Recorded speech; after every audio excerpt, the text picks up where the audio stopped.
भोळा चक्रवर्ती त्याचे पाय माझे त्याचे पाय माझे त्याचे पाय माझे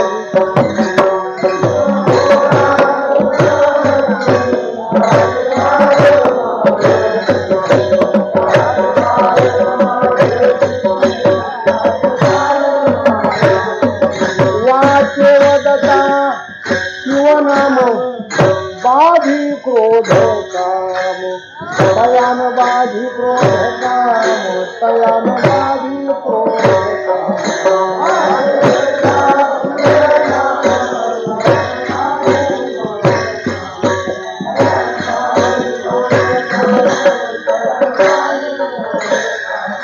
धर्म अर्थ काम मोक्ष शिवा देखता प्रत्यक्ष शिवा देखता प्रत्यक्ष शिवा देखता प्रत्यक्ष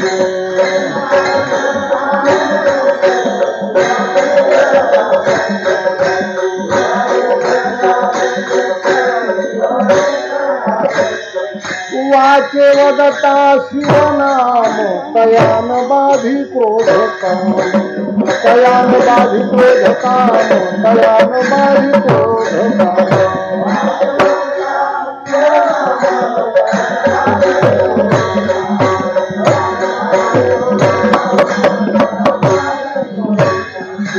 एका जनार्दनी जीव निवारी कंटाळाचा भेद निवारी कंटाळाचा भेद निवारी कंटाळाचा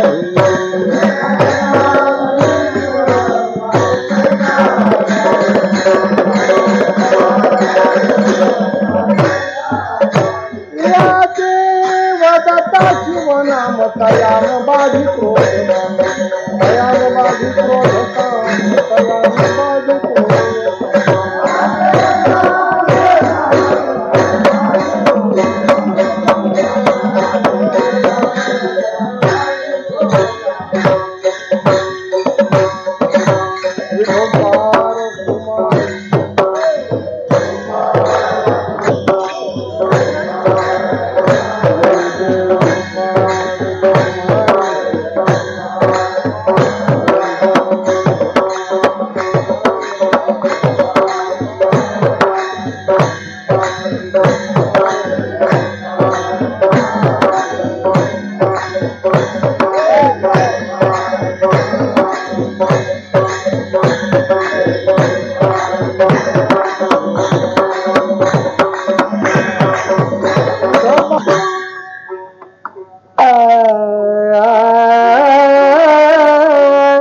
शिव भोळा चक्रवर्ती शिव भोळा चक्रवर्ती शिव शिव भोळा चक्रवर्ती शिव भोळा चक्रवर्ती शिव भोळा चक्रवर्ती शिव भोळा चक्रवर्ती शिव भोळा चक्रवर्ती शिव भोळा चक्रवर्ती त्याचे पाय माझे चित्ती त्याचे पाय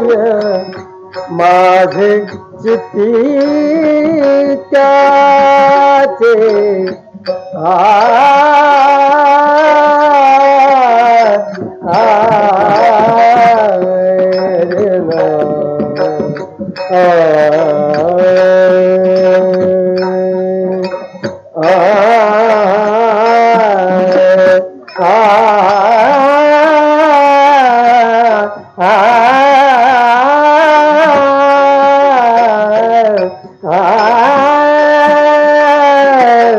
त्याचे पाय माझे चित्ती त्याचे पाय माझे चित्ती वाचवता शिवनाम वाचवता शिवनाम त्याचे पाय माझे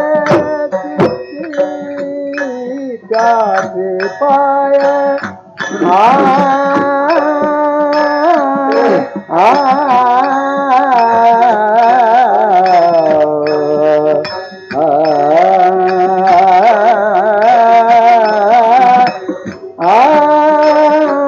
त्याचे पाय माझे वाचवता वाचवता शिवनाम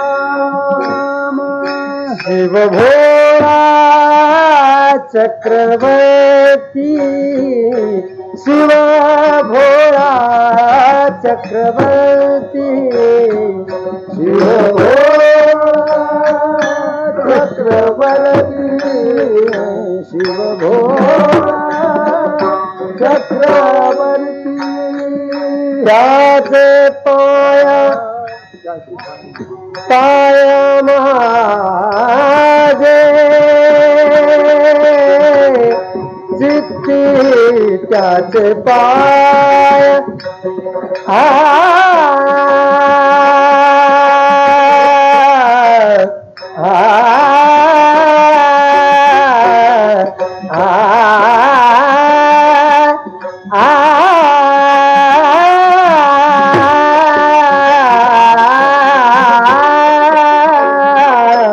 त्याचे पाय माझे चित्ती त्याचे पाय माझे चित्ती त्याचे पाय माझे चित्ती त्याचे पाय माझे चित्ती त्याचे पाय माझे चित्ती वाचवता शिवनाम वाचवता शिवनाम पाय माझे चित्ती त्याचे पाय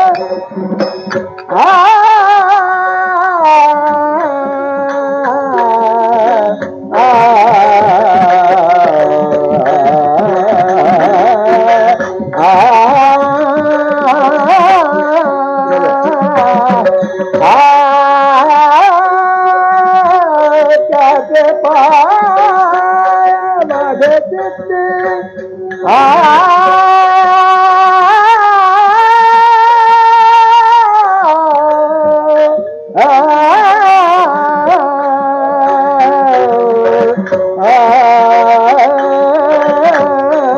त्याचे पाय माझे चित्ती शिवनाम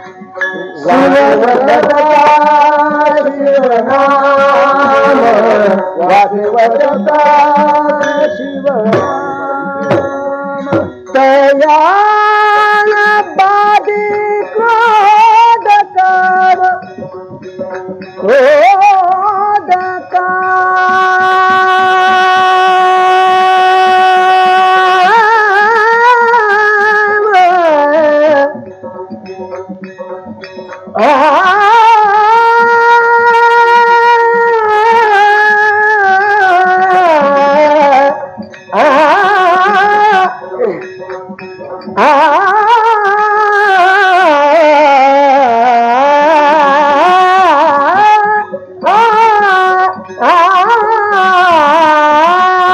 तयान बाधी क्रोध काम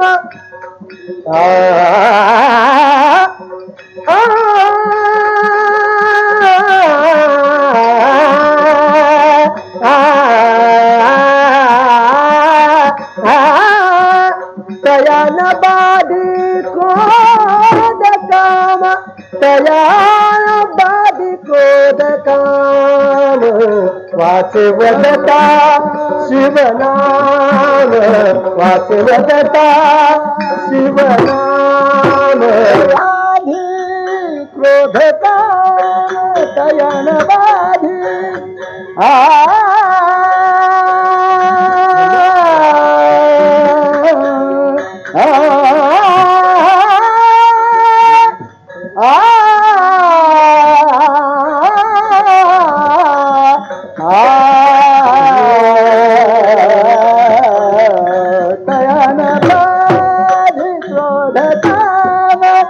दयानवादी क्रोध काम वाचवता शिवनाम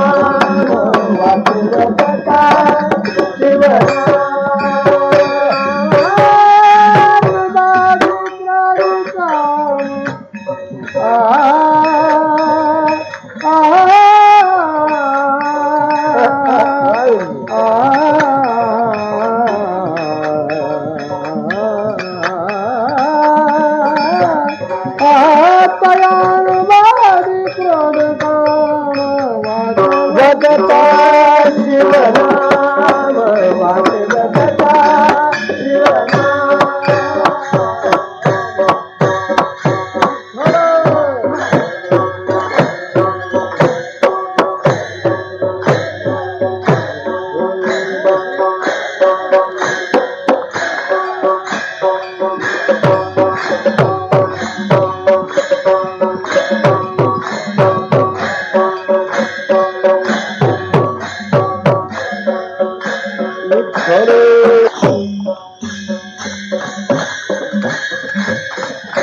शिवभोळा चक्रवर्ती शिवभोळा चक्रवर्ती त्याचे पाय माझे चित्ती वाचे वदता शिवनाम तया अनुबाधी क्रोध काम धर्म अर्थ काम मोक्ष शिवा देखता प्रत्यक्ष वाचे वदता शिवनाम तया अनुबाधी क्रोध काम एका जनार्दनी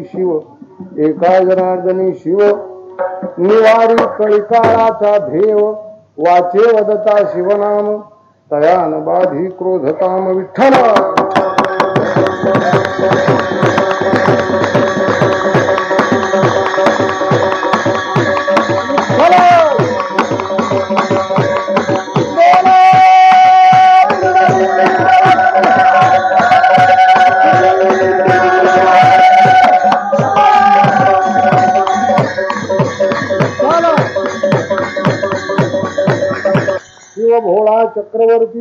शिवभोळा चक्रवर्ती त्याचे पाय माझे चित्ती वाचे वदता शिवनाम तयान बाधी क्रोध काम संत श्रेष्ठ श्री एकनाथ महाराजांचा हा अभंग आहे। या अभंगाद्वारा संत एकनाथ महाराज आपल्या जीवनाचा काही एक निश्चय करतात। माणसाचं जीवन काही निश्चयाने जगणं घडलं पाहिजे। ज्याच्या जीवनात निश्चय नाही, प्रवाहपतीच ज्याचं जीवन असेल त्याला जीवन म्हणायचंच नाही। आणि सहज जीवन असतं ते फक्त साधूच असतं. ज्ञानेश्वर महाराज म्हणतात, पाणी जीवते नेले तीवते निवांतची गेले, माळी जीवते नेले तीवते निवांतची गेले, तया पाणी ऐसे केले होवा वेगा. हे जे आग्रह शून्य जीवन आहे याचं फार मोल आहे, आणि प्रवाहपती जीवन आहे हे रद्दी. कुठेतरी निश्चय होणं गरजेची गोष्ट आहे. काही एक प्लॅनिंग ज्याला आपण म्हणतो जीवनामध्ये, ते असणं फार गरजेची गोष्ट आहे. ज्याच्या जीवनामध्ये प्लॅनिंग. 3 दिवसापूर्वी एक गृहस्थ माझ्याकडे आले, दशमीच्या दिवशीची गोष्ट आहे. ते BE इंजिनियर आहे. ते इंडियन ऑइल कंपनीमध्ये कॉर्पोरेशन मध्ये ते कामाला रिटायर झाले. रिटायर झाल्यानंतर आळंदीला आले. ते एका ठिकाणी उतरले. सहज मला कोणीतरी सांगितलं असेल म्हणून खोलीवर आले. मला वाटलं आपले ओळखीचे असतील. मी म्हटलं कसे काय आला. नाही म्हटले तुमचा माझा काही परिचय नाही, पण आळंदीत राहायची इच्छा आहे, आणि माझ्या शिक्षणाप्रमाणे कमीत कमी मला असं वाटतं की मला पार्ट टाइम नोकरी मिळावी, 1000 रुपये महिना मिळावा अशी इच्छा आहे. म्हटलं त्याकरता आळंदी नाही, मग दुसरीकडे जायला पाहिजे. तर म्हणले तुम्ही आता रिटायर झाला, मग तुम्हाला आणखी काहीतरी करावंसं वाटतं. तर म्हटलं करावंसं वाटतंय म्हणजे जे केले तेच करावं वाटतंय. म्हटलं तुम्ही सुदैवाने आळंदीत आला तर हे करा ना.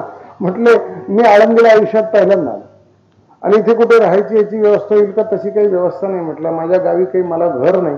दिल्लीला ज्या कॉर्पोरेशनमध्ये कामाला होतो, इंडियन ऑइल कॉर्पोरेशनमध्ये कामाला होतो, तिथे त्यांच्यातर्फेच मला बंगला होता. तो आता सुटला, रिटायर झालो. आता कुठे राहायचं पंचायती. म्हटलं जागाच नाही. म्हणलं तुम्ही असं काही ठरवलं नाही की जीवनामध्ये की आपण रिटायर झाल्यानंतर कुठे राहावं म्हणून, त्याच्याकरता आपल्याला काहीतरी 2 जागा पाहिजे, घर पाहिजे. म्हणलं ती कल्पनाच लक्षात आली नाही. मला असं म्हणायचं की जाणत्या माणसाचं असं होतं, मग अजाण माणसाबद्दल काय विचार करावा.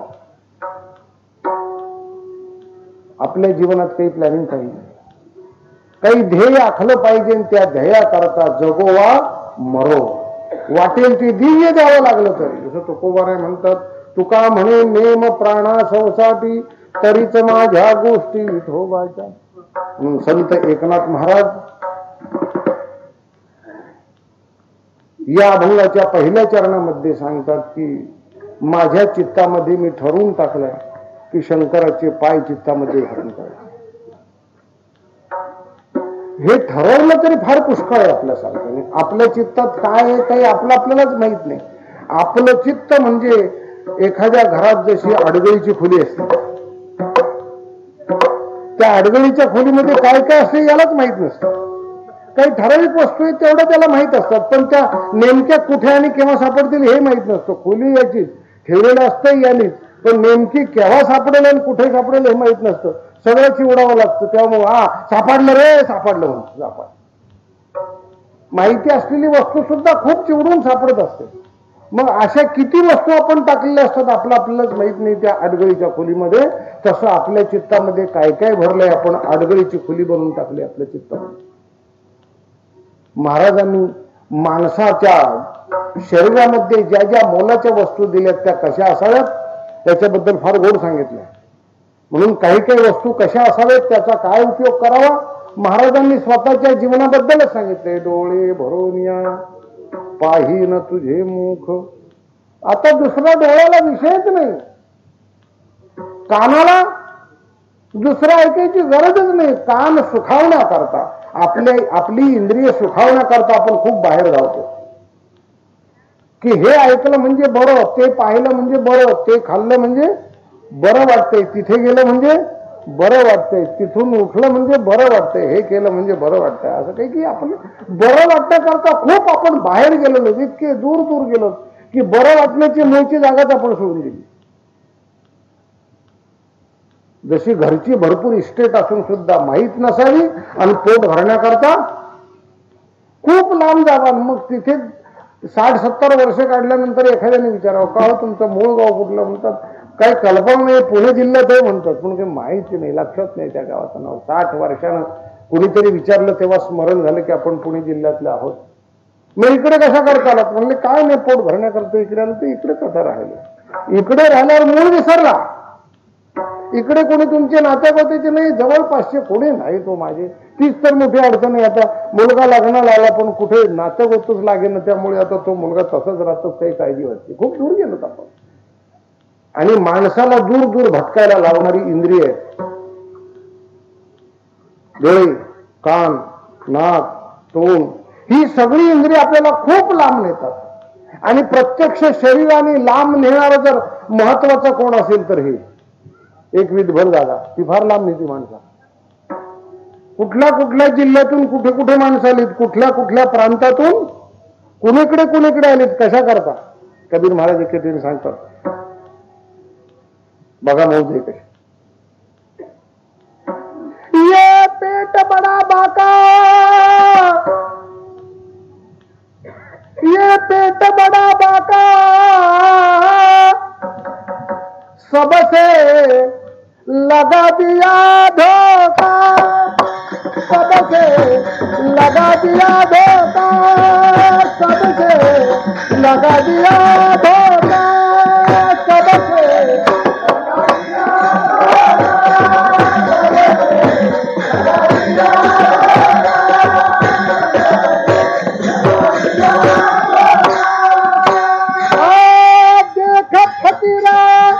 देख संन्यासी घर घर मागत तुकारा,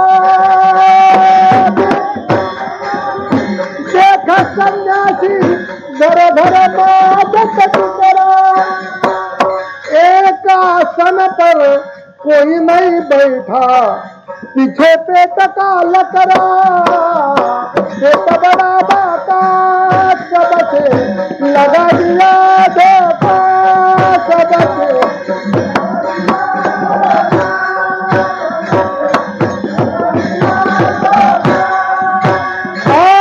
यही पेट से राव सिपाही, यही पेट से मरते, यही पेट से आदमी खातर मुलक मुलक फिरते, सबसे लगा दिया धोखा, सबसे लगा दिया धोखा, सबसे लगा दिया धोखा, सबसे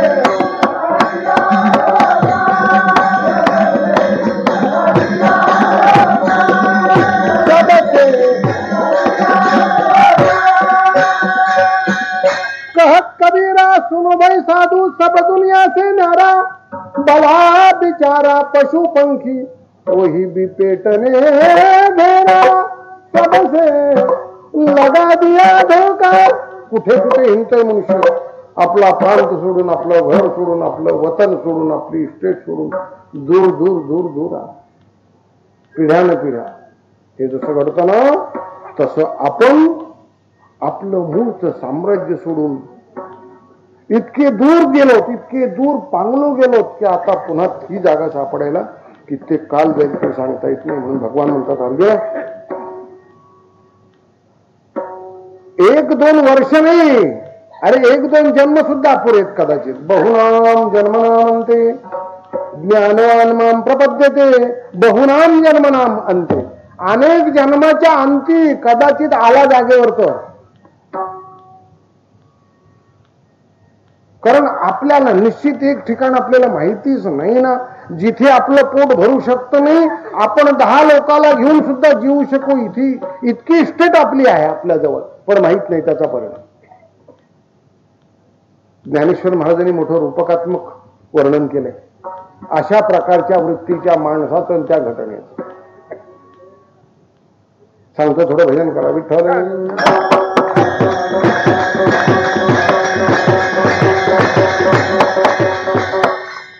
निदैवाचे परिवरी, लोह्या रुतल्या आहे ती सहस्रवारी, वरी बैसोनी उपवास करी दरिद्री जिये. उपवास करतोय, गावात मधुकरी मागून आणून खात होता आणि त्याने ठराविक अशी पुष्कळ लोकांची, भिकारी लोकांची, मधुकरी मागून खाणाऱ्या लोकांची व श्रीमंत लोकांची, प्रत्येकाचं काही काही ठिकाणी तिथेच बसून तो जेवणार, तेव्हा त्याला जेवल्यासारखं वाटत असतं. घरी सुद्धा त्याची ठराविक भाषा त्याची जागा असते, तिथेच त्याला ते ताट दिलं पाहिजे, तिथे जेवत असतो. पण हा जो होता, हा गावामध्ये मधुकरी मागायचा, कुठेतरी थोडीशी भाकरी मिळायची आणि तो एका जागी जाऊन बसायचा आणि तिथे बसून तो मिठाबरोबर भाकरी खायचा आणि पाणी प्यायचं आणि अर्धपोटीच राहायचं, उपाशीच राहायचं. जिथे तो आपली मधुकरी बसून खात होता आणि उपाशीच राहत होता अर्धपोटी, मात्र ज्या जागेवर बसत होता त्या जागेच्या खाली त्याच्याच वडिलांनी लाखो रुपयाचे होम तिथे, सोन्याची नाणी तिथे रोवून गाडून ठेवली. ती जुना जमाना, बँका नव्हत्या, कुठं भिंताडात ठेवायचे, जमिनीत ठेवायचे, गाडग्यात ठेवायचे, चुलीच्या ओट्याखाली गाडून ठेवायचे. तसं वडिलांनी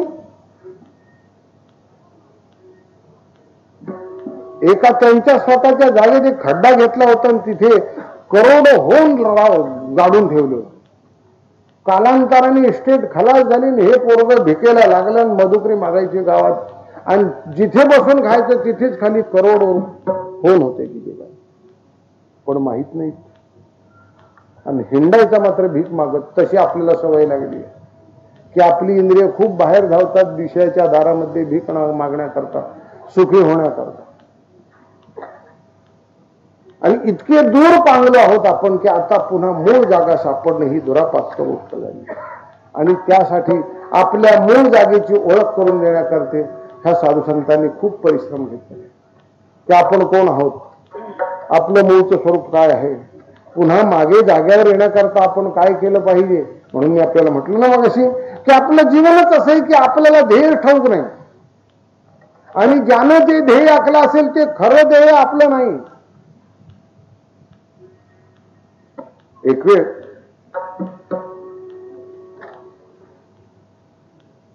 नवीनच इंद्र झाला, 100 यज्ञ करून. 100 यज्ञ केले. पहिला इंद्र रिटायर झाला आणि त्या जागी हा 100 यज्ञ झाला. तो नेमला गेल्यानंतर त्यांनी सगळीकडे हिंडून पाहिलं की जुनी इंद्रपुरी पाहिली. त्यांनी ठरवलं की ही जुनी इंद्रपुरी सगळी पाडून टाकायची, आपला राजवाडा, आपले बाकीचे सगळे हे इंद्रपुरी ते काय ठेवायचे नाही, नव्या रीतीनं सगळं बांधायचं. म्हणून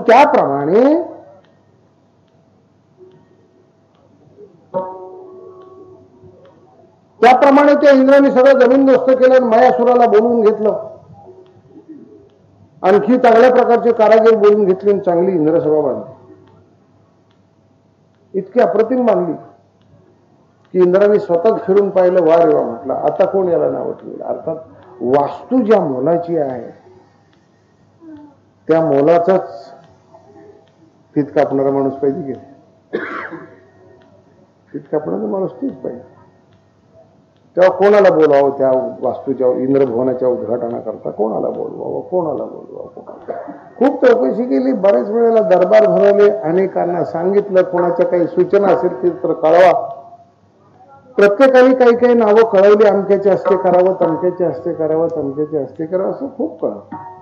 ते इंद्राला काही पटेना. शेवटी इंद्रानेच विचार केला, आता कोणाला करावं हे मोठा विचार करत बसला. काही सूचना पुन्हा दुसऱ्या दिवशी दरबार भरवण्याकरता सबंध इंद्रभवनामध्ये फरमान काढलं, सर्क्युलर फिरवलं आणि पुन्हा 4 वाजता इंद्रभवनामध्ये त्यांना आपले सभा भरवली की कोणाच्या हस्ते या इंद्रभवनाचे उद्घाटन करायचं. अनेक लोक सांगतायत, पण सांगून काही इंद्राला पटेल, स्वतःच्या लक्षात येईल. अशा वेळी नेमके ग्रस्त आहे. हो, काही माणसं बरं का नेमके अशा वेळी उतरतात बरोबर की नेमकं सगळ्या समाज सभेचं वाटोळं. पण काही असे उतरतात नेमकी उतरतात की सगळ्या सभेला रंगच यावा, आनंदच वाटावा. की हे ग्रहस्थ तिथे आल्यावरती कोणाला वाईट वाटणार आहे, सगळ्याला आनंद. नारायण, सगळ्याला वा वा. आता काय, आता अडचणच संपली. आता आपल्याला उत्तर द्यायची गरज नाही. या सगळ्यांनी उत्थान दिले, या नारदा या. नारद आले. इंद्राने सांगितलं बसा या ठिकाणी. इंद्राच्या शेजारी बसायला जागा दिली. काय इंद्रा, ही सगळी एवढी मोठी सभा भरवली, काय अधिकार महाराजा की देवांचा राजा इंद्र सिंहासनावर असून सुद्धा नारदासारख्या हातात वीणा आणि चिपळा घेतलेल्या, अंगावर कपड्याने उघडा राहिलेल्या माणसाची सुद्धा इतकं सामर्थ्य, इतकी हिंमत की इंद्राला सुद्धा म्हणावं अरे इंद्रा, अरे इंद्रा. अरे तुरे त्याला म्हणायची हिंमत. त्याच्यामुळे हे श्रीमंतीने येत नाही, हे भगवत भक्तीने येऊ शकतं महाराजांसाठी. नारद म्हणतायत, काय इंद्र ही गडबड काय, एवढे दरबार कशा करता पडला? हा पाहिलाच नाही म्हटलं, गेले 3 आठवडे दरबार भरवतो, कशा करता? हे पाहिलं ना नारदा, आपण पाहिलं असेल येतानाच सगळं इंद्र भवन मी कसं बनवलं, पाहिलं म्हणले. वा, काय अप्रतिम बनवलं, तुझं संपू सगळं. मग आपण म्हटलं हे सगळं पाहू. मी म्हटलं एक अडचण आहे, त्याकरता भरवली सभा की याची उद्घाटन करायचंय, फीत कापायची, तेव्हा कोणाचे हस्ते करावं त्या चिंतेचे अजून काही 3 आठवड्यात उत्तर काही आलेली मला पटे ना, तर मलाही काही सूचना. बरं झालं म्हटलं आपण सांगाल का, सांगते की वा योग्य माणसं कोण म्हणले, को योग्य सांगतो म्हणले, मला एकदा सगळं पाहून येऊन मी सांगतो योग्य माणसं म्हटले.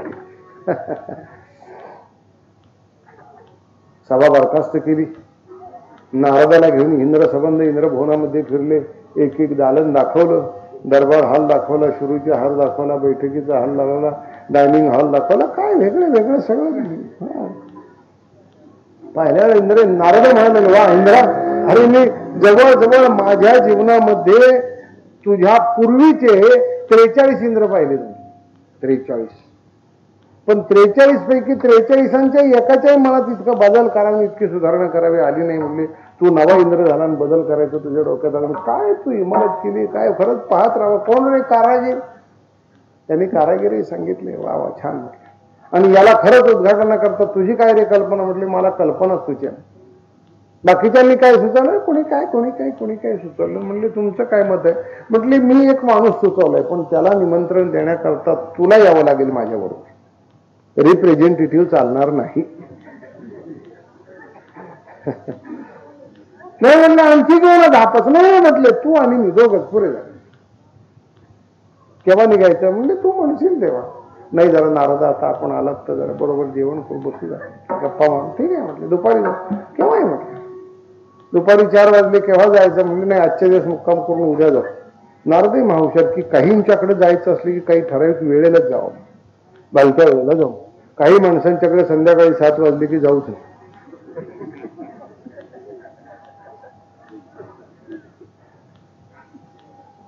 असे बरेच टाइम काही काही असतात, त्या टायमाला जाऊ. कोणते टाइम असते.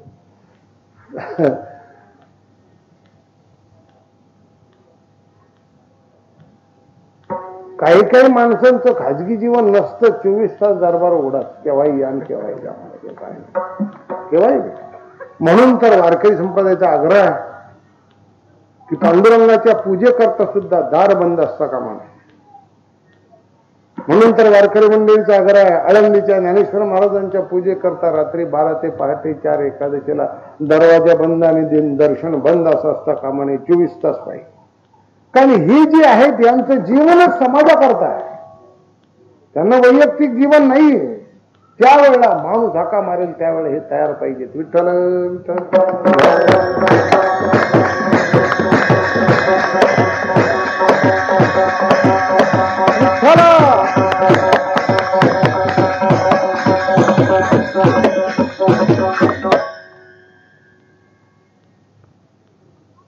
ठीक आहे.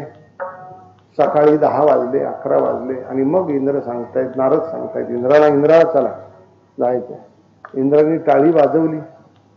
विमानाचा पायलट जवळ आला. पायलटला सांगितलं विमान तयार ठेवा. विमान तयार होतं. नारद आणि इंद्र विमानामध्ये बसले. ते विमान निघाले.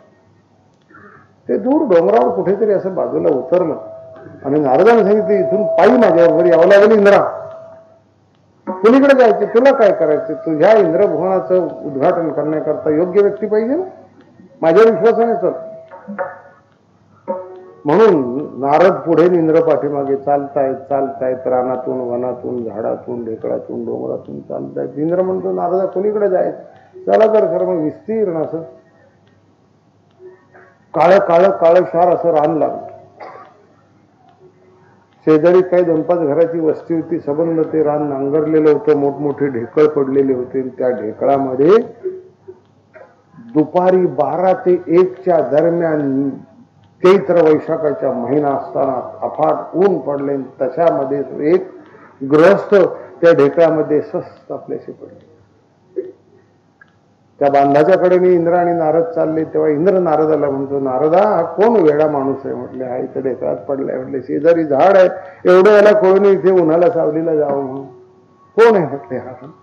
म्हणजे त्याच्याच हस्ते उद्घाटन करायचे.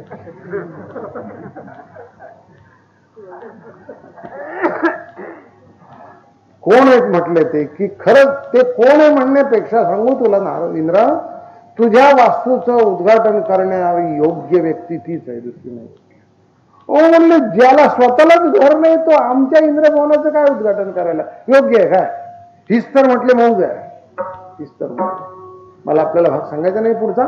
मी हे सगळं सांगत होतो कशा करता, की हे सगळं ध्येय म्हणून ठीक आहे, पण ते खऱ्या जीवनाच्या उद्धारा करता किंवा मानवी जीवनाचं जे साध्य आहे याच्या करता हे अपुर आहे. सहकार्य असेल पण अपुर आहे. संत एकनाथ महाराज या अभंगद्वारा जो निश्चय करतात तो फार मोलाचा आहे. आपल्या जीवनामध्ये अंतःकरणाचा एक कोपरा कुठेतरी निश्चयाने भरलेला हवाय. ज्याच्या जीवनामध्ये अशा प्रकारचा पारमार्थिक निश्चय नसेल, बाकीचे किती निश्चय असले तरी या पारमार्थिक व आध्यात्मिक क्षेत्रामध्ये ते निश्चय अकिंचित करेल. काहीतरी एक निश्चय जीवन परमार्थामध्ये. संत एकनाथ महाराज तसं पाहिलं तर एकनाथ महाराजांचा वारसा आणि परंपरा दत्त संप्रदायाची. वारकरी पंथाची रचनाही फार मजेशीर आहे. साम्यवाद शिकायचा असेल तर आज वारकरी पंथाकडेच पहा कसा साम्यवाद आहे. संत एकनाथ महाराज हे दत्त संप्रदायाचे, संत ज्ञानेश्वर महाराज हे नाथ संप्रदायाचे, संत कबीर महाराज हे आनंद संप्रदायाचे आणि संत तुकाराम महाराज चैतन्य संप्रदाय.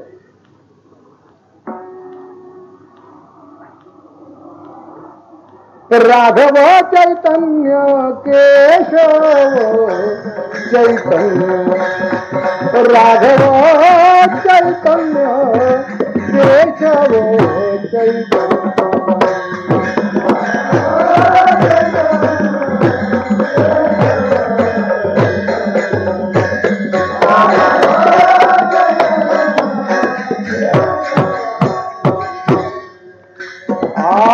सांगितली खुन मालिकेची, सांगितली खुन मालिकेची,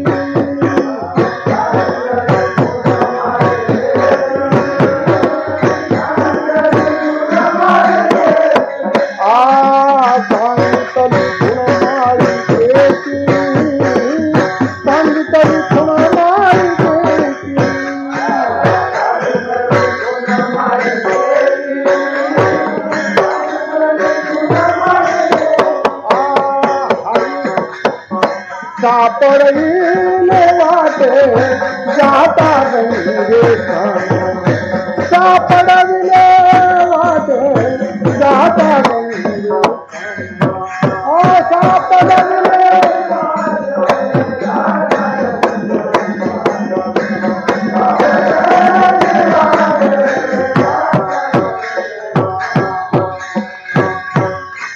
असे हे चारी भिन्न भिन्न संप्रदाय पण वारकरी संप्रदायामुळे एकत्र आले.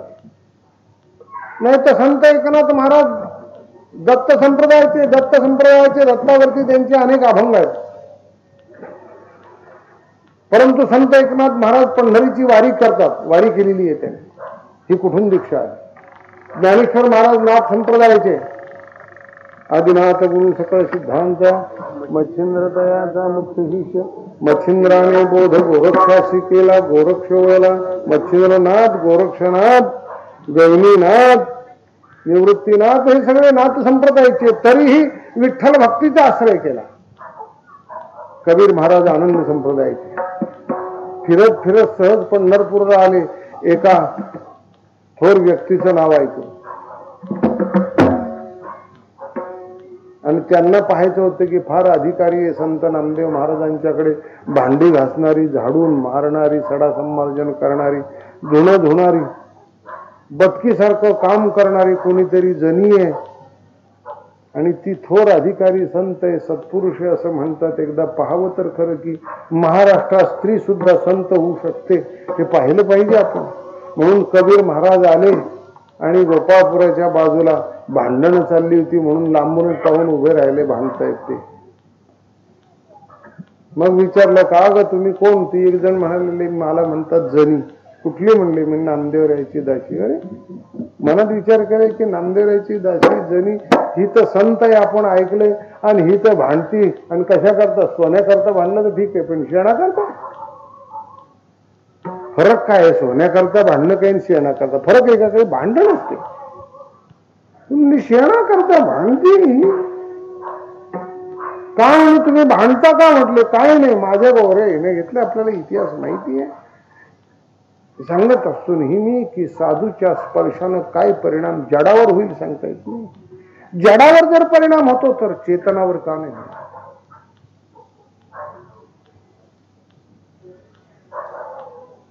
चालविली जडा भिंती, चालविली जडा भिंती,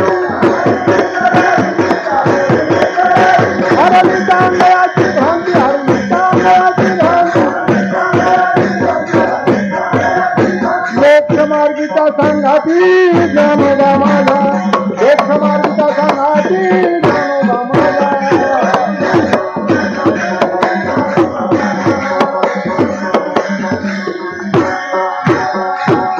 उद्धराया जन जड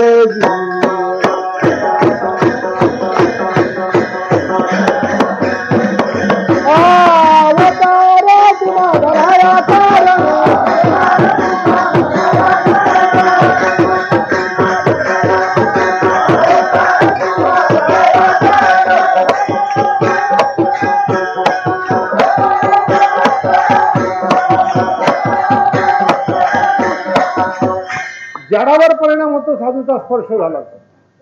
म्हणून कुठल्याही कारणानं संतांचा स्पर्श वा संतांचा सहवास टाळू नये. म्हणून ही थोर महात्म्य. जनाबाईनं सांगितलं की माझ्या गौऱ्या ज्यातून प्रभूचं नाव येतं. कबीर महाराजांना प्रत्यक्ष प्रचिती आली. कबीर महाराजांनी विचारलं जनाबाईला, मला कल्पना नव्हती तुमचा एवढा अधिकार असेल म्हणून.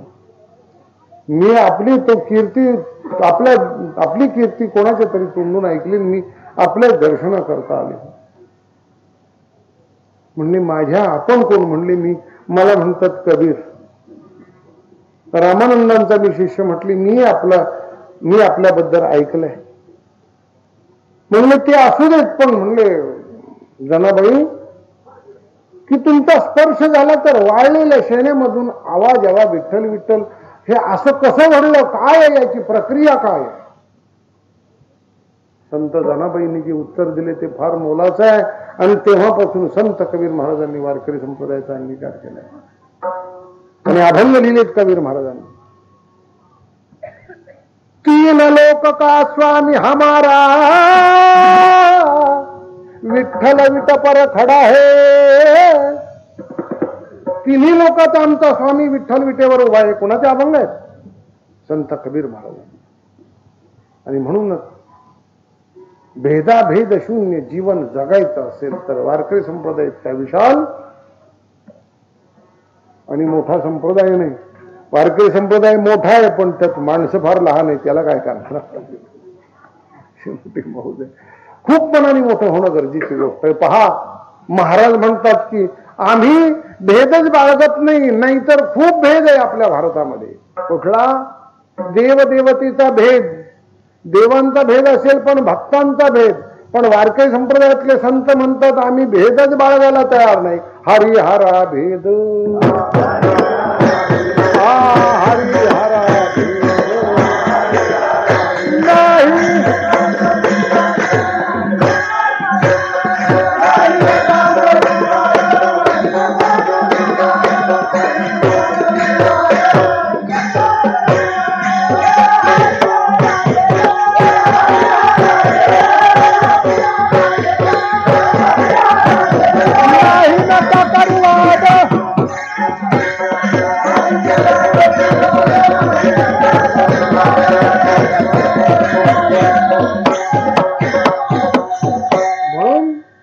असा भेदभावच पाळणारी आम्ही नाही, म्हणून हे सगळे संत एकत्र झाले.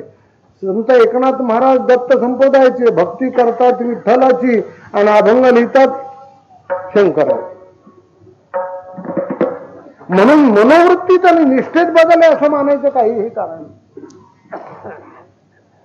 मोठा मोलाचा अभंग आहे. नाथ महाराज म्हणतात, शिव भोळा चक्रवर्ती. शिव म्हणजे शंकर. अनेक प्रकारची नावं आहेत यांना. जसं विष्णू सहस्रनाम, विष्णूला 1000 नाव आहे. ओम विश्वम विष्णू षटकारो भूत भव्य भवत प्रभू भूतकृत भूतभूत भाव भूतात्मा भूत भावना भूतात्मा परमात्मा च मुक्ता. कुणी शंकर म्हटलंय, कुणी महादेव म्हटलंय, कुणी कैलासराणा म्हटलंय, कुणी त्रिनेत्र म्हटलंय, कुणी पार्वतीपती म्हटले. अशी अनेक नावं आहेत. तेव्हा एकनाथ महाराज म्हणतात तर शिव म्हणजे शंकर हा भोळा आहे. किती भोळा आहे, फार भोळ बरं का दैवत. की एकदा वश झालं की त्याचे परिणाम काय होणार आहेत, आपण याला काय दिलं म्हणजे याची वृत्ती, त्याचा उपयोग काय करेल याचा विचार करणार नाही. सरळ मार्ग, फार भोळ. आणि हा उभा आहे ना बाबा, हे भोळ नाही बरं. ते गपचूप उभं राहिलं असलं तरी ते नाही भोळ. अगोदर समोर आला की त्याचं ते माप काढणार बरोबर, की हा कशा प्रकारचा आहे, कशा करता आलाय, ही तू काय आहे, हे सगळं जाणणार. म्हणून याचं काम वेगळं आणि त्यांचं काम वेगळं. शंकर फार भोळे. तो होता ना, उदाहरणच आहे की शंकराचं स्नान झालं की आणून द्यायचं पुढे. मग त्यांनी शंकराने त्यातलं घ्यायचं,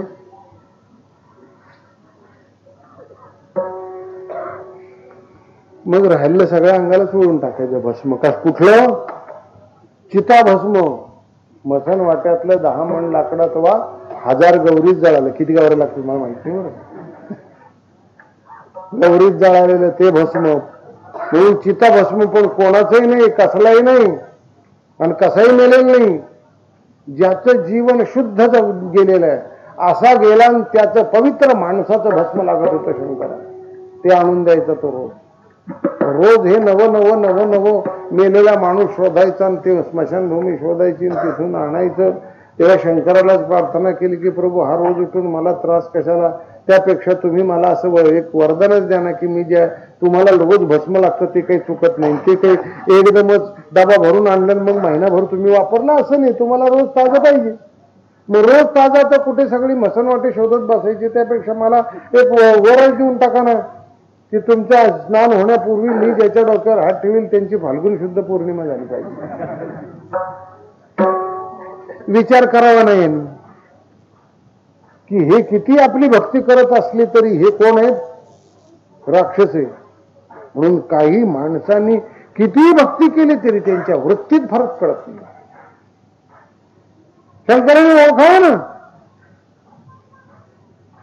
की हा जरी रोज ताजं चिता भस्म आणून देत असला तरी हा कोण आहे? राक्षस आहे. राक्षस नाही विचार. अरे वा, खरंच की तुला रोज त्रास होतो, आणि नाहीतरी तो त्रास माझ्याकरताच पडतोय तुला ना. तू म्हणतो ते खरंच आहे. तुला जर असं मी शक्ती दिली की डोक्यावर हात कुणाच्या ठेवलं की भस्म झालं पाहिजे, तू मला रोज ताजं भस्म आणून देण्याला तुला काही त्रास पडणार नाही. हो म्हणले. म्हणून तर प्रभू म्हणतो मी या सेवेत आपलं आयुष्य काढेल, काही कसूर पडणार नाही. ठीक आहे म्हटले, शंकराने दिला आशीर्वाद, काय हरकत नाही. तसाच तू आजपासून ज्याच्या डोक्यावर हात ठेवशील 10 मण लाकडाशिवाय भडागणी आपोआप त्याला. पण हुशार असतं ते कसं बनवावं. पुन्हा तो म्हणतो प्रभू आपण मोकळ्या मनाने आशीर्वाद दिला मला, ही गोष्ट सगळी, पण मी रोज 10 लोकांचे ठेवील हात, मग कसं चालेल? तसं नको. मीच आपल्या मनाने मागतो की रोज एकाच माणसाच्या डोक्यावर हात ठेवलं की तेवढं काम. अरे हो खरंच की म्हटलं, एक सरळ काम. ठीक आहे म्हटले. आणि मग रोज हे चाललंय. कोणीतरी जाता येतं शंकराचं स्नान झालं की वाटच पाहायचं, अरे हा अरे आता शंकर आता स्नान करून बसतीलच की त्यांना चिताभस्म लावायला कोणतरी योग्य माणूस पाहायला पाहिजे की तो कुठे ते टेकाडावर बसायचा. कोण? भस्मासूर. आणि तो पाहायचा, अरे बरोबर आहे. आता हे बाकीच जाऊ द्या, पण नेमका आता ते आळंदीचा कीर्तनकार दिसतोय बरं का चालला. काय महाराज तुम्ही कीर्तन करून आलं वाटतं? हो या इकडे जरा. म्हटलं या म्हणजे काहीतरी पाया पडणार आहे आपल्या वाटते. या इकडे डोक्यावर हात ठेवला की जागेवर राखी ती उचलून द्यायची. रोज हा धंदा चाललेला. यानं खूप विचार केला. त्याने असं विचार केला की रोज एक माणूस मारायचा आणि या म्हाताऱ्याला त्या माणसाचं भस्म द्यायचं आणि ते पाप कोणी भोगायचं? ते आपल्यालाच यायचं ना. आपल्या हाताने मरतोय ना माणूस. कशाला बाकीचे मारायचे आणि या म्हाताऱ्याला चित्ता भस्म रोज ताजं द्यायचं. यापेक्षा याचाच काटा काढू ना, म्हणजे विषय संपला की मुले कुठार नाही आया. हा मुळावरच कुराडा घाला की संपलाच की विषय. आणि शंकर स्नानाला स्नान वगैरे झालं, स्नान करून आले बाहेर, ध्यानस्थ बसले. आता भस्म लावायचं तर हा गेला की लगेच मस्तकाला हात ठेवायला लागला. शंकराच्या हे लक्षात आलं. अरे म्हटलं असं कसं करतोस? मीच तुला वर दिला आहे, आता तूच तो माझ्या मस्तकावर हात ठेवतो का? म्हणून ज्यांनी ज्याला पोसला पाळलाय तोच जर उलटला तर त्याला काय आपण म्हणतो? अरे हे म्हणले भस्मासुराच्या वंशातले म्हणून असं करायला लागले आपण म्हणतो. आणि अर्जुन नेमकं भगवंताला तेच म्हणतो की देवा, ज्यांच्या जवळ मी विद्या शिकलोय, मी पार्थू द्रोणाचा केला, येणे मद धनुर्वेद झाला, तरी तयाचा काया भारैला वधी तया ते. त्यांनी मला संपूर्ण धनुर्वेद दिले. आज पाहिला असेल सकाळी आपण. काय प्रेम मोठं विचित्र असतं. केवळ अर्जुनाच्या प्रेमाकरता एका निष्पाप मुलाचा अंगठा कापून घेतला ना यानं द्रोणाचार्यानं. शिकलं होतं का त्याच्याकडे?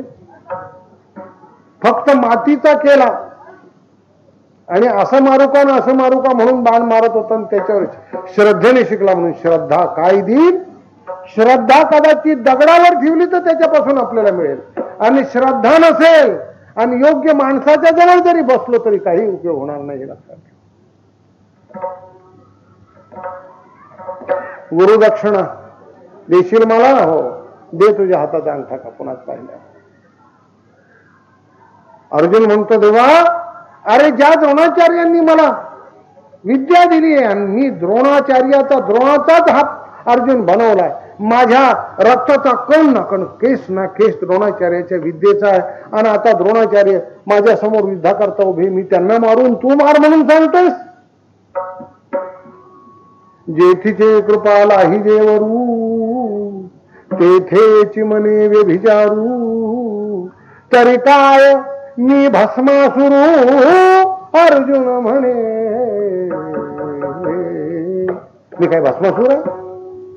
मला आपल्याला सांगायचंय की फार भोळेपणा, की लक्षातच आलं नाही की आपण याला ज्याच्या मस्तकावर हात ठेवशील तो जळून भस्म होईल असा आशीर्वाद देतोय. कदाचित याची वृत्ती बदलली ना आपल्या डोक्यावर हात ठेवला तर निदान एवढं तरी म्हणायला पाहिजे, ठीक आहे तुला वर देऊन टाकतो की माझ्याशिवाय ज्याच्या मस्तकावर हात ठेवशील, एवढं म्हणायला काय? पण नाही. पण हे कोणाला भलत्याला आशीर्वाद देणार नाही असले भलते. कारण हे भारी काम आहे. चतुरातु शिरोमणी, चतुरातु शिरोमणी,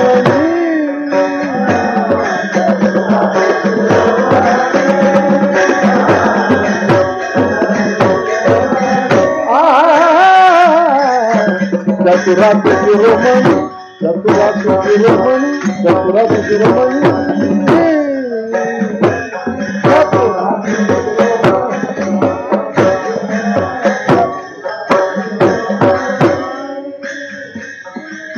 गुणलावण्याची खाणी मुकुट सकळामणी, धन्य तुची विठोबा. महाराज म्हणतात चतुर तरी चतुरा राव.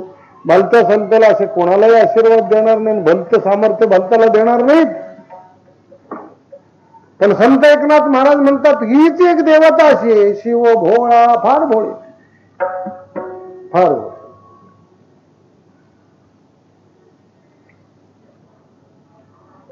रावण तपश्चर्याला बसले.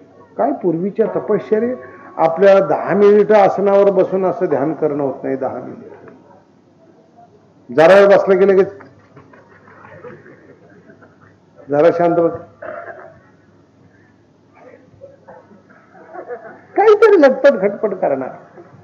पण ही अशी सामर्थ्य संपन्न माणसं इतकी निश्चयी आणि निग्रही की 10,000 वर्ष एका जागेवर बसून तपश्चर्या करणार.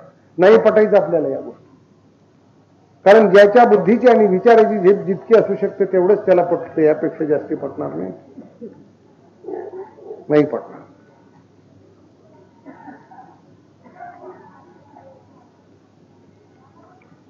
अफजल खान पहार वाकवत होता आणि पिळून दुसऱ्याच्या गळ्यात 2 वेडे घालून बसत होता. कसं काय हो, असेल का? कसं पटेल? कारण याला एवढा दोरा तोडायचा असला सांगतो,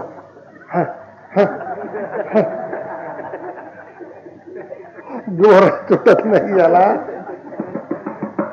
ह्याला कसं पटावं? म्हणून काही आपली एक उंची आहे विचाराची, शक्तीची, कल्पनेची, काही याच्या पलीकडे काय पटणार? म्हणून तर आजही म्हणणारी माणसं आहे ना, ज्ञानेश्वर महाराजांनी भिंत चालवली असेल असं काही वाटत नाही. या नुसत्या कल्पना आहे. रेडा बोलायला म्हणण्यापेक्षा रेडे आडनावाचे बोलवले, पण तो ठीक आहे, रेडे आडनावाचे का होईना बोलवले ना, हे सुद्धा फार मोलाचं आहे. म्हणून ज्यांना ज्ञानेश्वर महाराजांच्या कृपेने बोलायचं असेल त्यांनी निदान आडनाव तरी बदलावी, रेडे ठेवून घ्यावं. पण तरी बोलणार नाही म्हणजे त्या रेड्याचा अपमानच आहे हा. कारण म्हणजे तेव्हा सामर्थ्य हे किती असेल कोणाचं काही सांगता येत नाही. मला तुला सांगायचं की 10,000 वर्ष तपश्चर्या करणारा हा रावण शंकराची तपश्चर्या केली.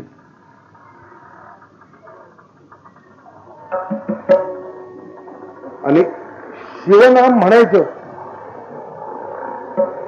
आणि एक कमळ अर्पण करायचं. शिवनाम घ्यायचं आणि कमळ अर्पण करायचं.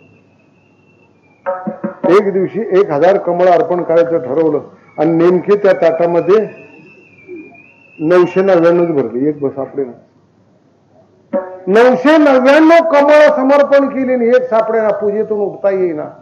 रावणाने विचार केला नाही, पटकन आता शेवटचं एक कमळ अर्पण करायचं ना, म्हणून ते कमळ नसलं तरी आपल्याजवळ किती कमळ आहेत? आपल्याजवळ पहा, नेत्रकमळ,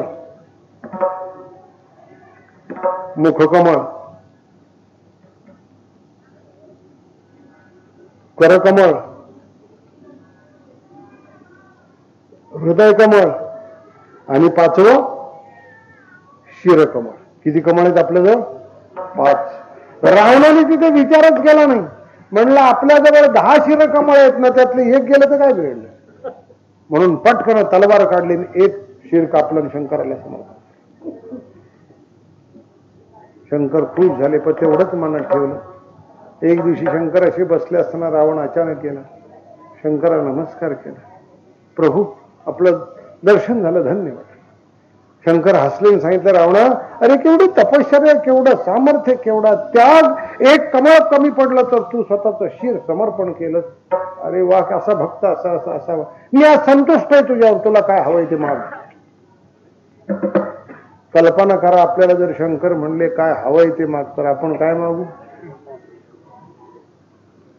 उद्या लॉटरीचं तिकीट काढणार.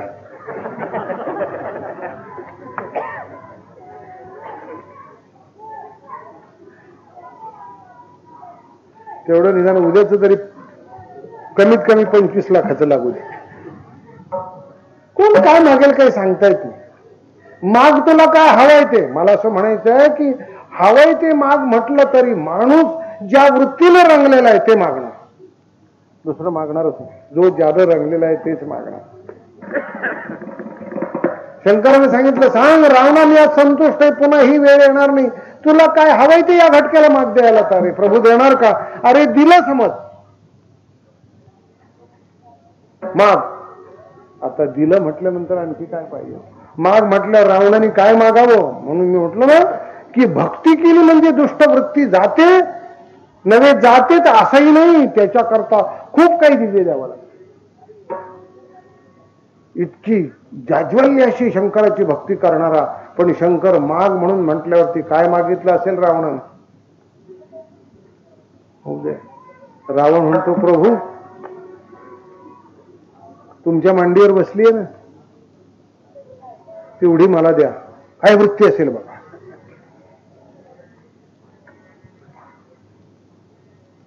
मग आता म्हणण्यात काय अर्थ आहे? माळकरीन खुशाल बांधतात, नाही फरक होईलच असं काही वाटतं की आपल्याला? नाही. शंकराला प्रसन्न करून घेण्याचं सामर्थ्य, 10,000 वर्ष तपश्चर्या करण्याचं सामर्थ्य, शिरकमळ कापून देण्याचं सामर्थ्य असून सुद्धा शेवटी आपल्या आराध्य देवतेची बायको मागतोय मांडीवर बसलेली. वृत्ती सांगते ही मला. शंकराला आश्चर्यच वाटलं. शेवटी द्यावी लागली पार्वती ताब्यात. परत पुढचा इतिहास आपल्याला सांगत नाही.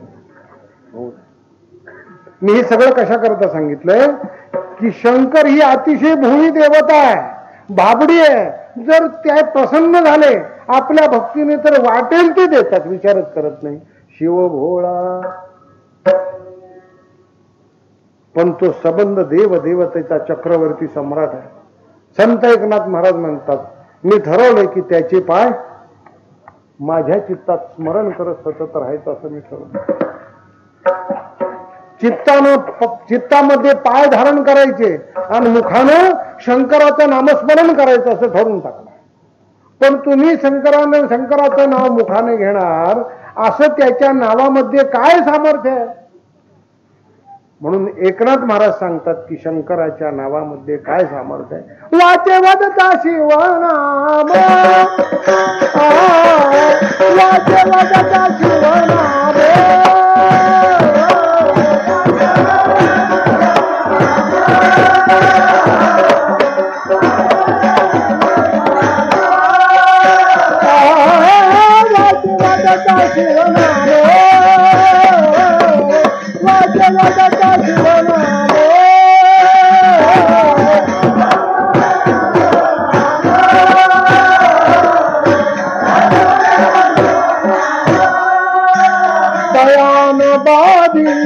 क्रोध काम, तयान बाधी क्रोध काम,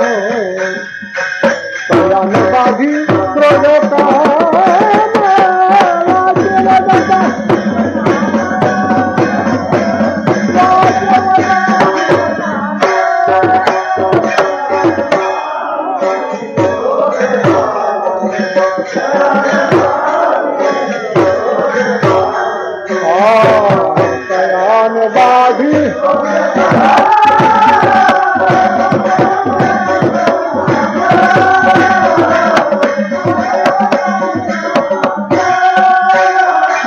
विधोंबार कुमार,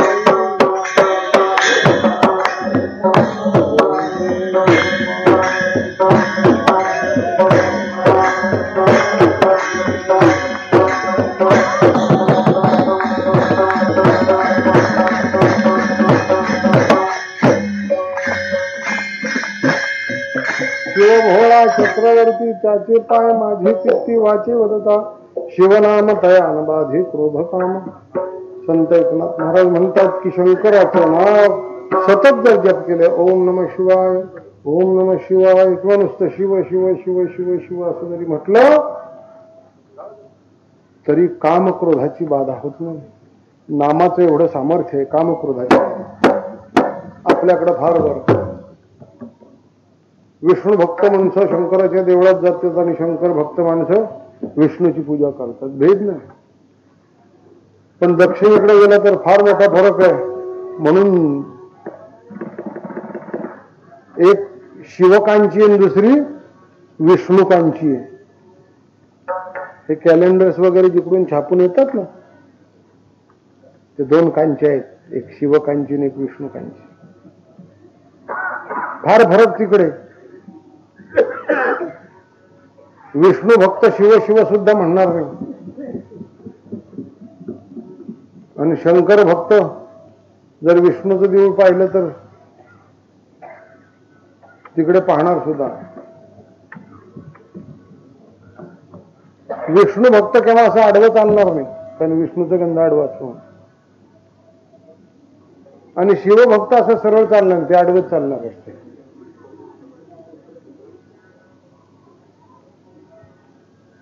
शंकर जे शैव आहेत ते शैव असे आडवे सारवतील, त्यांच्या घरामध्ये महिला आडवे सारवतील. पण वैष्णवांची घर असली तर वैष्णव असं आडवं नाही सारवणार. सारवायची पद्धत कशी अशीच आहे ना. पुन्हा ती शंकराची खुणी म्हणून असं नाही सारवण, ते अशी सारवण. म्हणजे इतकं मनामध्ये घर केलेलं आहे. पण आपल्याकडे काय सांगायचं महाराज, हा उत्सव करणारी मंडळी सगळी वारकरी मंडळी आहे. कारण या सोमेश्वराचं आगळं आणि वेगळं महत्व आहे. 200-300 वर्षापासूनच हे देऊळ प्रसिद्ध आहे. आता उद्या पहा नवे, आज रात्री 12 पासूनच संबंध पूर्ण येथे विक्रम. तेव्हा हा गेली बरीच वर्ष ही इथली मंडळी हा उत्सव करतात, मोठा आदर्श उत्सव करतात. ही उत्सव करणारी मंडळी केव्हाही शिव आणि विष्णू हा भेद पाहत नाहीत. उलट आमच्या कल्पनाच अशा आहे, शिवस्य हृदये विष्णो हो, विष्णो हो हृदये शिवम, एक एकाचे हृदयी गोडी साखरेचे ठाई. जशी गोडी आणि साखर भिन्न नाही, तसं शंकर आणि विष्णू भिन्न नाही. जसं उजवा आणि डावा अंग भिन्न नाही, तसं शंकर आणि विष्णू भिन्न नाही, असा एक भाव आहे. तेव्हा संत एकनाथ महाराज म्हणतात, अशा त्या शंकराचं नाव कुणी घेऊ, मानवी जीवनाचं ज्यानं वाटोळं होतं, अधपतन होतं, असे काम क्रोधादी विकार शिव शिव असं नामचिंतन करणाऱ्याला त्रास देणार नाहीत. वाचे वदता शिवनाम तयान बाधी क्रोध काम. आणि जर भगवंताचं या शिवाचं नामस्मरण करून, त्याच्यावर श्रद्धा ठेवून, त्याचं ध्यान चित्तात करून प्रत्यक्ष जर शिवाचं दर्शन झालं तर काय फायदा होतो, हे अभंगाच्या 3ऱ्या चरणामध्ये सांगतात. धर्म अर्थ काम मोक्ष, धर्म अर्थ काम शिवा देखता प्रत्यक्ष, शिवा देखता प्रत्यक्ष.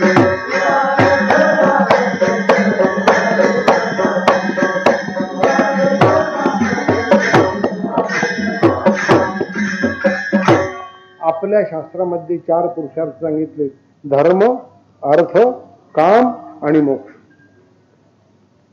म्हणून एके ठिकाणी वचन आहे, इह खलु धर्म अर्थ काम मोक्षाख्येषु चतुर्विध पुरुषार्थेषु मोक्ष एव परम पुरुषार्थ. हा मोक्ष हा परम पुरुषार्थ आहे आणि बाकीचे 3 कनिष्ठ पुरुषार्थ. धर्म हा कनिष्ठ पुरुषार्थ, याही पेक्षा श्रेष्ठ एक पुरुषार्थ आहे. म्हणून संत ज्ञानेश्वर महाराज सुद्धा म्हणतात, कर्म आणि धर्म आचरी जे जयाला साधक शिणले, साधक न साधता अभागी, गोड तुझे नाम विठोबा आवडत मन. भगवंताचं नामस्मरण करणार, धर्माचं आचरण केलं पाहिजे असं काही बंधन नाही. भगवंताचं नामस्मरण करणाऱ्याने कर्माचे विधिनिषेध पाळले पाहिजे असं बंधन नाही. म्हणून ज्ञानेश्वर महाराज एके ठिकाणी सांगत असताना म्हणतात की काय सांगावं, नामे पावन धर्माधर्म, नाम परब्रह्म वेदार्थी. नामच प्रयत्न परम बाधू न शके स्नानादि कर्म. नामे पावन धर्माधर्म, धर्म असो वा अधर्म असो तो सुद्धा पावन होतो देवाच्या नामस्मरणाने. असं देवाचं नामस्मरण हे पवित्र आहे. म्हणून बाकीच्या साधनापेक्षा देवाचं नाव श्रेष्ठ आहे. म्हणून धर्माच्या आचरणापेक्षाही देवाचं नाव श्रेष्ठ आहे. धर्म हा एक आपल्या शास्त्राने पुरुषार्थ मानलाय. दुसरा अर्थ हा एक पुरुषार्थ मानलाय, पैसा. अजून अर्थासारखा पुरुषार्थ प्राप्त करून घेणारा या भूतलावरती क्वचितच असेल, नवे नाहीच. मनासारखा पैसा मिळवणारा क्वचितच नाहीच. असोनी इंद्राची संपत्ती, तृप्ती नाही दयाची चित्ती. एकाच मोठं गोड वाक्य आहे बरं. अर्थ नावाचा पुरुषार्थ असा आहे की किती प्राप्त झाला तरी तो कमीच वाटतो. म्हणून एकाचं वाक्य आहे, मोठं गोड सांगितलं त्याने, 10 20 50 भये शत होई हजार, तू लाख मंगेगी कोटी अरब खरब, असंख्य धरापति होने की चाह जगेगी, स्वर्ग पताल को राज करो तेरी तृष्णा अधिक्याति आग लगेगी, रहे सुंदर एक संतोष बिना शठ तेरी तू भूख कभी न भगेगी, 10 20 50 भये शत होई हजार, तू लाख मंगेगी. समाधान मिळणार आहे. लखपती झाला तरी, कोटी अरब खरब असंख्य धरापती होणे की चाह जगेगी, वाढतच राहणार. म्हणून अर्थ किती मिळवला तरी तो कमीच वाटतो. म्हणून अर्थ नावाचा पुरुषार्थ कोणी मिळवलाय असं नाही. आणि काम नावाचा पुरुषार्थ जरी ठरवला असला तरी ज्याचा काम तृप्त झालाय असा माणूस सापडणार नाही. नाहीतर काय कमी होतं. या भूतलावर ज्याला अधिक बायका असा एक अवतार होऊन गेला की 16,000, पण श्रीकृष्णापेक्षाही ज्याला 5 पट होत्या. 16 पंचे 80 सहस्र जया सुंदरा कामिनी 80,000.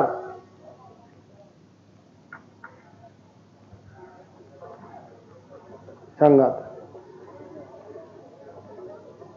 एक संपूर्ण डेक्कन जिमखाना म्हणजे ज्याचं जनानखाना एवढा होतं बाबा त्याचं आयुष्य.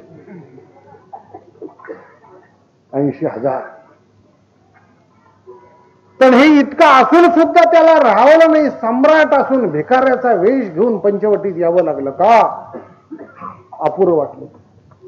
म्हणून हे पुरुषार्थ असले तरी पूर्ण होणारे पुरुषार्थ नाही. एकच पूर्ण जीवन करणारा पुरुषार्थ आहे ज्याला म्हणतात मोक्ष. आणि तो मोक्ष या प्रभूचा साक्षात्कार झाला, शंकराचा साक्षात्कार झाला तर प्राप्त होऊ शकतो. म्हणून 3ऱ्या चरणामध्ये संत एकनाथ महाराज म्हणतात, धर्म अर्थ काम मोक्ष शिवा देखता प्रत्यक्ष वाचे वदता शिवनाम तया अनबाधी क्रोध काम. या शंकरांचं असं सामर्थ्य आहे की खरंच त्याचं नामस्मरण केलं तर कळी काळाची सुद्धा भीती नाही. म्हणून शेवटच्या चरणामध्ये एकनाथ महाराज म्हणतात, एका जनार्दनी शिव निवारी कळी काळाचा देव, निवारी कळी काळा देव, निवारी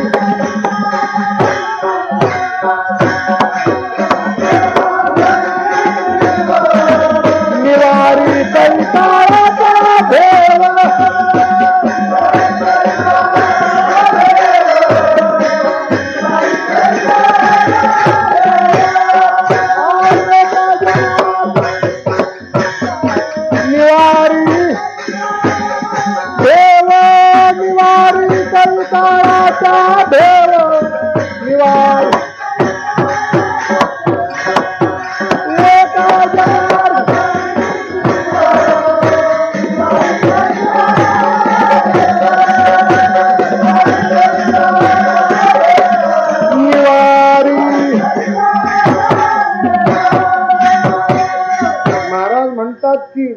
शंकर हे कळी काळाचा भेव म्हणजे भीती नाहीसं करणारे आहे. म्हणून जर शंकराचं नामस्मरण केलं तर फार मोलाचं. याचा अर्थ मृत्यू टळतो असं मात्र नाही. भेव म्हणजे भीती. समोर काळ उभा राहिला तरी भीती वाटत नाही. शंकराचंच नाव काय, कुठल्याही भगवंताच्या नामस्मरणानं जर आत्मसाक्षात्कार झाला तर त्या माणसाच्या जीवनात भीती नावाची गोष्ट संपून जाते. मी सांगत असतो महाराजा, काय इराणची राजधानी सांगत असतो. इराणची राजधानी काय? बगदाद. इराणची राजधानी बगदाद. तेहरान राजधानी बगदाद. त्या बगदाद मोठं सुधारक शहर आहे म्हणतात. चांगलं सुधारक. त्या शहराच्या बाहेर फकीर राहत होता. रात्री 12 वाजता असा आपल्या झोपडीच्या पुढे उभा होता. सगळं शहर सामसूम झालं होतं, अंधार पडला होता आणि समोरून एक 50 फूट उंचीचा माणूस येताना दिसला. त्याला जवळ आपल्यासारख्याने ते जर पाहिलं असतं तर चिंगाट पळाला असता. मी नो म्हणून ओरडत पळाला. पण 50 फूट उंचीचा माणूस, अंगावर खांद्यावर मोठा सोटा, फक्त कमरेभोवती लंगोट, बाकी काही नाही. अकराळ विकराळ, दाढा चमत्कारिक, दिसायला कसा तरी. सगळं रात्रीचं शहर सामसूम झाले. जवळ येताना पाहिलं तर फकीर त्याच्याकडे पाहतोय. फकीराच्या हातामध्ये माळ. सुफी फकीर होता. माळ. अल्लाह अल्लाह जप चाललाय. अल्लाह अल्लाह अल्लाह अल्लाह जप चाललाय.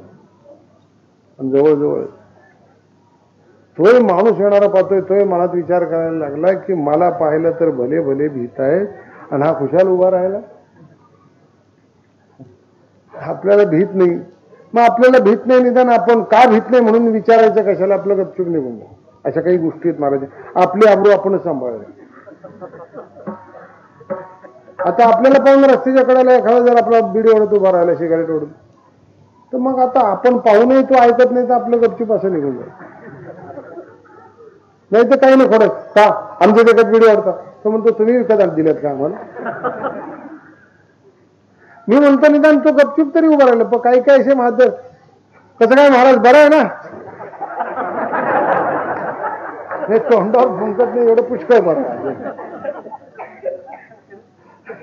काही काय माझ्या होती महाराज काय गुरुजी आज कुठे कीर्तन आहे तुमचं? आम्हाला कळालं पाषाणला आहे म्हणून. म्हणलं हा तुम्ही खायचं तर आमचं काही म्हणा नाही, पण तुम्ही असं का करता त्याला? म्हणले त्याला वचन देतो की केव्हा सोडणारच नाही तुला मरेपर्यंत. मौज आहे. तेव्हा तो फकीर काही भिना, तेव्हा यानं विचार केला की अजूनपर्यंत मला न भिणारा कोणीच नाही भेटला, हा पहिलाच. तेव्हा तोही आपला गपचूप सरळ पाहत समोरून चालला. फकीराला वाटलं इतका उंच पहिला, इतक्या वर्षात मी पहिल्यांदा पाहतो, हा माणूस कोण असावा आणि इकडे कुठे चाललाय, सहज चौकशी तर करावी म्हणून. आता चालला होता ना तू पुढे गपचूप, यांनी कशाला बोलवायचं? ए ahoy नाही, रस्ता कोण चाललाय? तो उभा राहिला, त्याने असं पाहिलं खाली. ते उगाच अंगठे एवढे दिसायला लागला फकीर, 50 फूट उंचीचा माणूस. काय नाही म्हटलं की अरे अजूनपर्यंत मृत्यू लोकांचा एवढा उंचीचा माणूस नाही दिसत. म्हणलं तू कुठला उंच, कोण म्हणायचं? तो हसायला लागला. म्हणून तुझं मोठं धाडच आहे म्हणलं, तुला भीती काय? भीती आमची जमली म्हणे. जोपर्यंत शरीराचा तादात्म्य आहे तोपर्यंत भीती ही फक्त शरीराशीच चिकटू नये. भीती कशाला चिकटतच नाही, आत्मस्वरूपाला चिकटत नाही, फक्त शरीराला. आणि जे शरीर जिवंत आहे त्याला. आम्ही तर जिवंत नाही, जिवंत ना मिळाले, आम्ही तर मरणायादी राहिलो मरून. आम्हाला कुठलं आले मला? कोण तू? म्हणलं मला म्हणतात काळ पुरुष. कळी काळ ज्याला म्हणतात तो मी काळ पुरुष आहे. इकडे कुठे चालला? म्हणलं बगदाद शहरात चाललो, आज 500 माणसं मारणार आहे. असं जा म्हटलं. मग गेला आणि ती 500 माणसं मिली. कळी काळ त्या काळाचा त्याच नाही म्हणून 500 माणसं नाही आला. दुसऱ्या दिवशी पेपरला आलो की बगदाद शहरात 5000 माणसे ठार. त्यांनी विचार केला फकीरानं, अरे मी फकीर, वास्तविक आमच्यासारखीची खोटं बोलायचं काय कारण? मी काही त्याला सांगणार होतो की तू जाऊ नकोस, मारू नको, आम्हाला करायचं काय? पण मी सहज विचारलं कशा करता चाललं, तर सांगितलं 5000 माणसं मारणार आहे, मिली तर आपलं 500 माणसं मारणार आहे. प्रत्यक्ष मिली किती? 5000. याने 5000 माणसं मारली. दुसऱ्या दिवशी तोच काळपुरुष रात्री 12 वाजता पुन्हा चालला होता. यांनी उभा केला. म्हणले का रे? अरे तुझं माझं काही घेणं देणं आहे का? म्हटले माझी का खोटं बोलणार? म्हणले कुठे खोटं बोललो? आणि म्हणले तू काल बोललास की 500 माणसं मारणार आहेत, मिली तर 5000.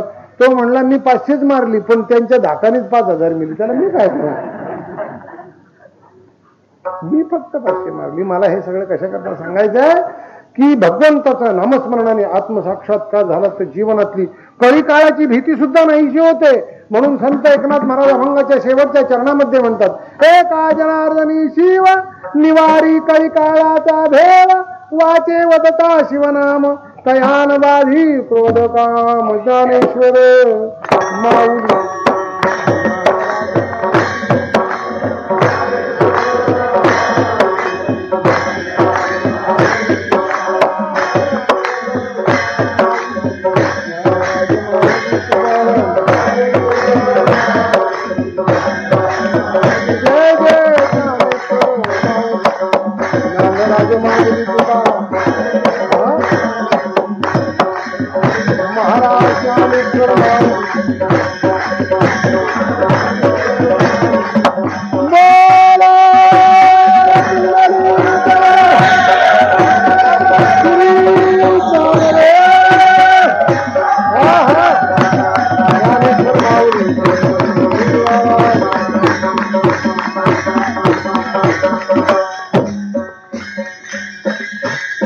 भोळा चक्रवर्ती त्याचे पाय माझे चित्ती, वाचे वदता शिवनाम तयान वाधी क्रोध काम धर्मार्थ काम मोक्ष, शिवा देखता प्रत्यक्ष वाचे वदता शिवनाम तयान वाधी क्रोध काम.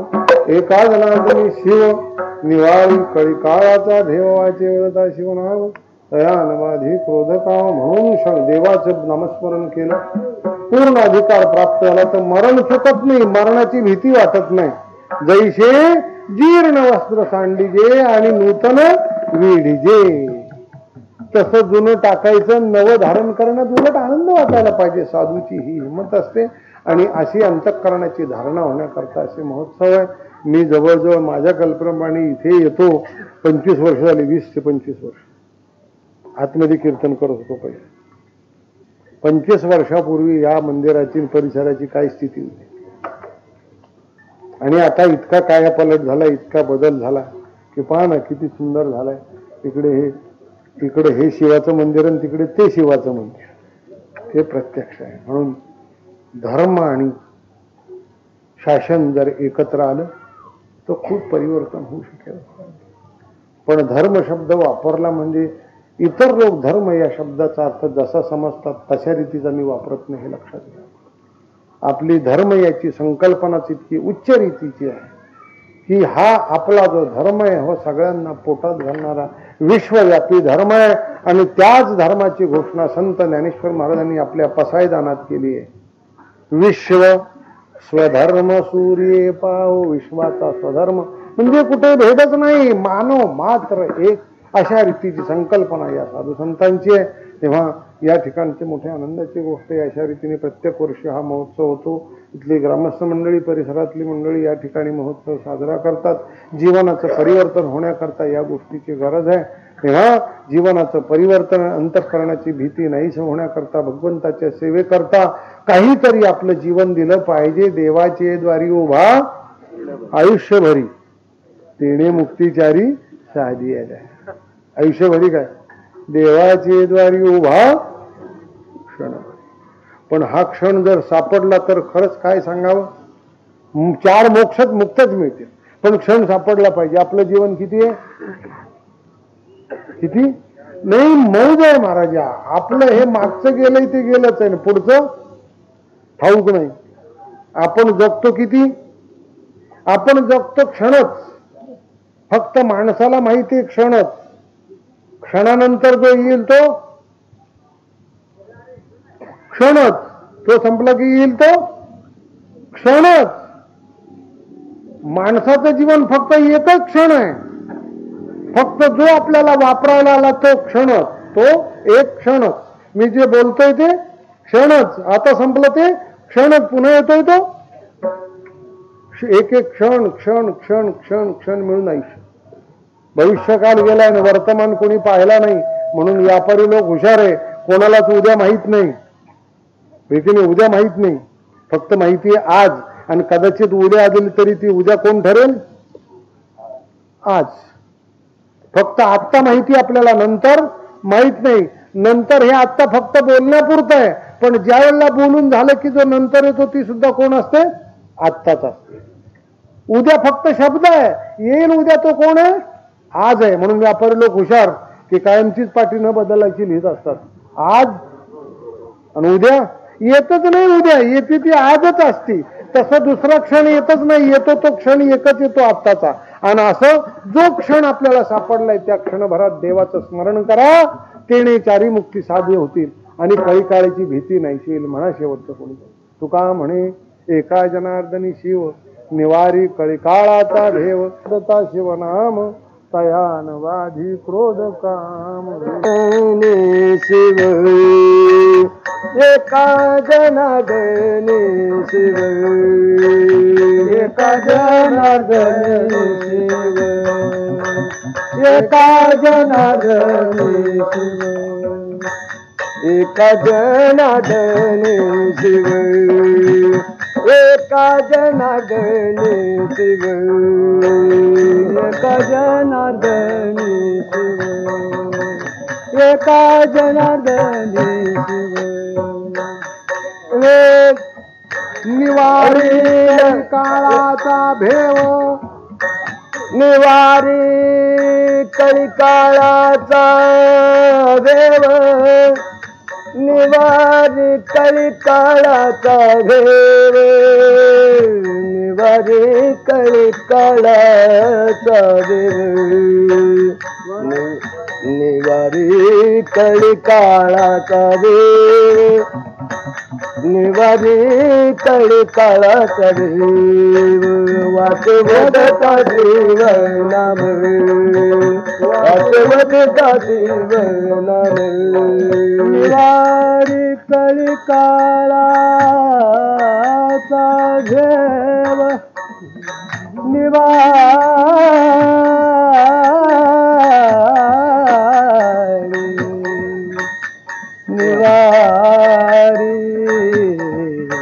कळकाळाचा निवारी कळकाळाचा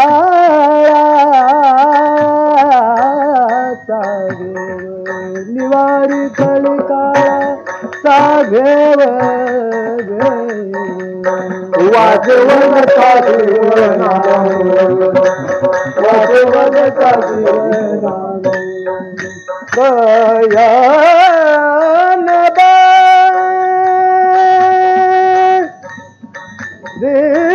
क्रोध काम कयान बादी क्रोध काम कयानवादी क्रोध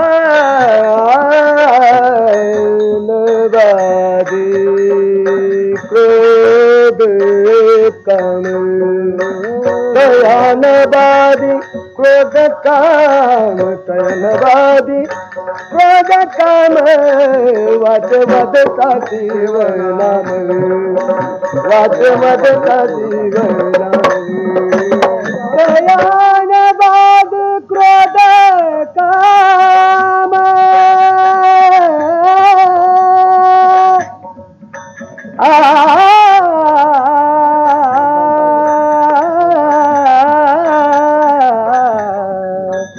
कयानवाद क्रोध काम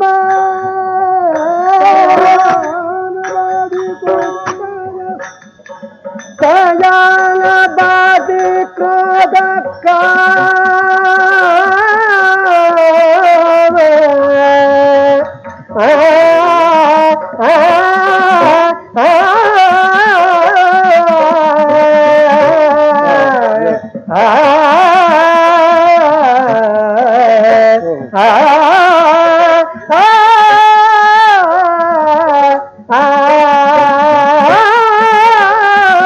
कयानवादी क्रोध काम क्रोध काम क्रोध काम कयानवादी क्रोध काम कयानवादी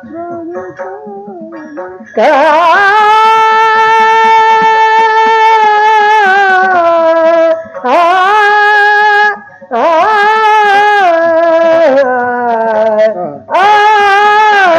काम